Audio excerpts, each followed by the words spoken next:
안녕하세요. 루트 모바리스 센터 피부과 전문의 김재민 원장입니다. 오늘은 수술 후 바로 출근해도 될까? 이 수술한 뒤에 가장 환자분들이 많이 질문하시는 질문에 대해서 답변해보는 시간을 갖도록 하겠습니다.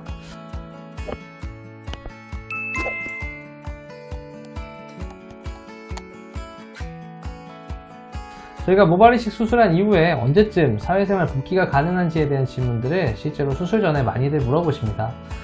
저는 상황에 따라서는 다음날 출근도 크게 문제없다라고 얘기를 드리는데, 이제 수술 방법에 따라서 어떤 차이점이 있고 어떻게 조심해야 되는지 이야기를 해보도록 하겠습니다.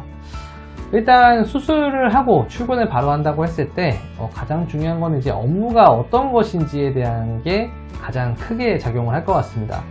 저희가 수술을 한다고 했을 때 절개의 경우에는 이제 뒤에 실밥이 있을 거고요. 긴 이제 선상에 그 꼬맨 자국이 있을 거고, 비절개 같은 경우는 삭발을 한 이후에 이제 그 펀치로 인해서 모발에 문항이 구멍이 뚫린 상태로 유지가 되고 있을 겁니다.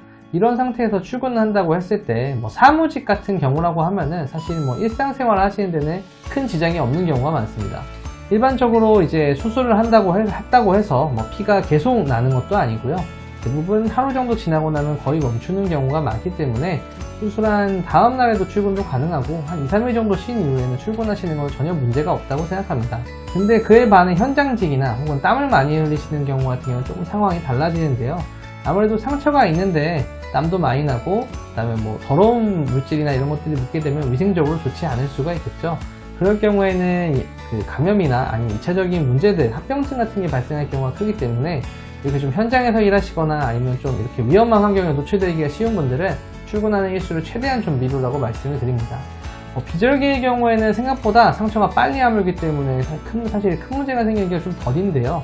대신에 절개 수술을 하신 경우에는 실밥이 남아있게 되고, 이 실밥도 외부 물질이기 때문에 이 물질에 다른 외부 환경에 어떤 요인이 닿게 되면 감염의 가능성이 조금 더 커지는 걸로 알려져 있습니다. 따라서 절개 수술하신 분들 같은 경우는 특히나 더 조심하시면 좋고요. 제가 헬멧 착용이나 아니면 모자 착용 같은 것도 이거에 준해서 설명을 보통 드리는데, 좀 감염이 많이 높은 환경에 노출되거나 문제가 있을 때는 항상 주의하시라고 말씀을 드립니다. 저희가 수술해 보신 분들은 알겠지만 수술한 이후에 바로 샴푸를 합니다. 다음 날부터 샴푸를 해드리고 저희가 관리를 하게 되는데요. 두피 같은 경우는 감염이 생기는 경우가 좀 적기 때문에 큰 문제는 없지만, 샴푸하는 것 정도가 땀을 많이 흘리시거나 좀 안 좋은 위생 환경에 노출되는 상황일 경우에는 주의를 하시는 게 좋다 생각하시면 좋을 것 같습니다. 수술한 이후에 기본적인 일상생활 같은 것들은 전부 할 수 있으니까 크게 걱정하지 마시고요. 대신에 이제 과한 활동들, 과한 운동, 달리기, 러닝이라든지 수영 같은 것들은 당연히 자제하시는 게 좋겠죠. 사우나나 이런 것들도 최대한 안 하시는 게 좋다 생각하시면 좋을 것 같습니다. 지금까지 모발이식 수술한 이후에 언제부터 출근이 가능하냐에 대한 설명을 드렸는데요. 이게 대략적인 설명이라 명확하게 떠오르지는 않으시겠지만, 수술 상담한 이후에 제가 좀 더 자세히 설명드리면 대부분 이해하시고 그에 맞춰서 잘 활동을 하시는 것 같습니다. 대부분 큰 문제 없이 활동은 가능하지만 땀을 많이 흘리거나 위험한 환경에 있을 경우에는 좀 주의하시는 게 좋다라고 생각하시면 좋을 것 같고, 앞으로 수술 일정에 대해서 고민 중이 있으실 때는 그런 일정에 맞춰서 수술 일정을 잡으시면 좋을 것 같습니다. 지금까지 루트 모발이식 센터 피부과 전문의 김재민 원장이었습니다.